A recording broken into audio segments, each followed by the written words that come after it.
So Penelope, this is Christina Ricci. Christina Ricci. Ricci with a Ricci. Does she get naked in this one too? No, there's no nudity in this one. But she has a pig.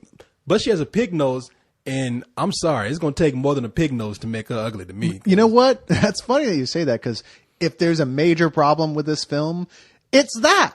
Because, all right, check this out, right? She's supposed to be this, like, daughter of this rich family that generations and generations ago had a curse put on them that their first daughter that's born is going to have, or every daughter that's born is going to have a pig nose for some reason. I never even caught why. But they kept having sons for, like, decades until finally they have this daughter, in modern times, and it's her, and she's got a pig nose, right? So they break the curse. There's a sort of confusing rhyme about how to do it that they assume means she needs to get married to a blue blood. So all these blue bloods keep showing up like rich, spoiled guys. And they see her, she comes out, and, you don't get to see her at first, of course. And they freak out, and they scream and run, and they jump through windows of, like, top-story buildings and stuff. I mean, they're flipping out. This sounds like an episode of The Munsters. Yeah, it does, doesn't it? But you expect when you see her, she's going to have a big old boar snout with, like, hair sticking out of it everywhere. And tusks coming out of her mouth. And a ring through the nose. Something, you expect she's going to be horrifying. But you see her, and she's fucking hot, but with a little tiny kind of cute pig nose.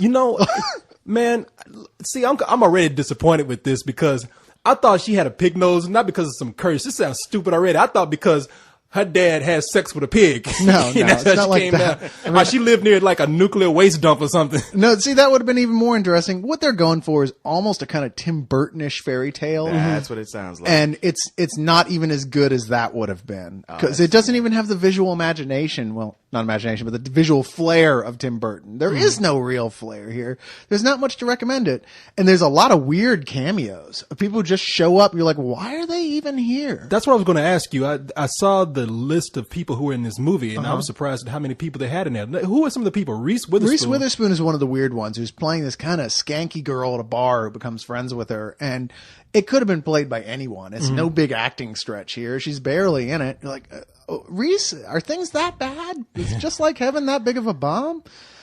Well, so what you're saying is that for a movie that's supposed to be magical, it has no magic. No, and it doesn't really make a lot of sense. Like I said, I could not get past the fact that these guys are flipping out. When I'm looking at her with her little tiny cute pig nose, I'm like, I'd pork her. So, oh jeez, you just can't help yourself, can you? It just popped in there. You couldn't see that coming down Main Street in a cab. Oink, oink. Come on now. So what would you give this? What would I give this? Actually, I am stuck between some old bullshit and what's the right Rental? And Rental, because it's not like its production values are terrible or anything like that. And there are good people in here, like Catherine O'Hara playing Catherine O'Hara like she always does. Sure. But still, she's always a pleasure to watch. You know, everyone's trying real hard in this. It's just the story. There ain't much to it, and it's so predictable. That's it's funny because I'd heard some good things about this, and it had me going like, oh, maybe I should make the effort to go see it. And now you're like, I'm glad I didn't. Yeah. I mean, there are going to be those who are going to feel like they got something from her. I mean, I think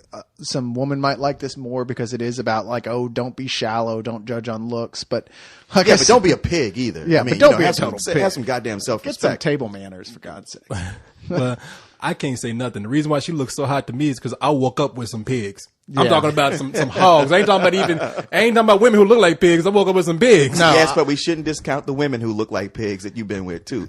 I'm telling you, man. Oh, I'm seeing this. There's a woman I've been with who looked much worse than Christina Ricci with a pig nose. Exactly. I'm saying she got a pig nose, but is she 350 pounds? Yeah. Oh, she's not. She's petite. Oh, that's fine with me. I'm glad. Right? And it's like, she had shown up and just put a bandage on her nose. It'd be like, yeah, my nose is like permanently broken. And what was the bachelors were going, oh, well, that's fine. Look at those boobs. The chick's got a tight body. I'll tap that. I mean, I'm wondering how the curse works. Like, okay, say she's born with a pig nose, but then she just gets plastic surgery.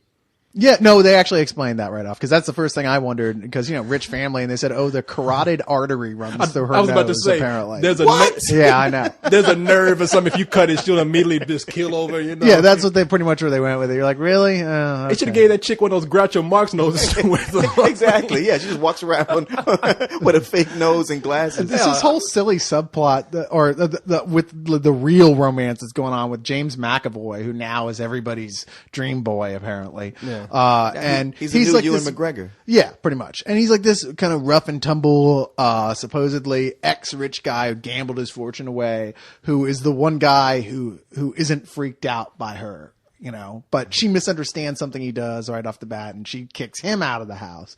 And you know, they don't even get back together again towards the end. You know they're gonna, but they keep coming back to him. You're like, why are we even following this guy around at this point? Do we care about his storyline, what he's doing? You know what? The more you talk, the more I'm thinking it should go back to some old bullshit. Yeah, I don't know. I mean, like I said, there's going to be people who like this. I didn't totally despise it, but I can't think of much to recommend it either. So it's a low rental, really. Okay. Yeah, I'm just saying pig nose. That ain't shocking to me. Hell, that's what paper bags are for. I'm looking at, I'm looking at ass anyway. I know they wanted it to be a charming fairy tale, but like I said, I mean, if you're going to make people freak out that she's ugly, make the bitch ugly, you know? Yeah. Pig nose ain't nothing. You know, give her a flat ass. That's where it's the pig nose. Is that where it comes down to for Corey Coleman? Yeah. You know, that breaks the deal there, huh? Exactly. Call the movie Flat Ass, and I'm screaming. That's a horror movie to me.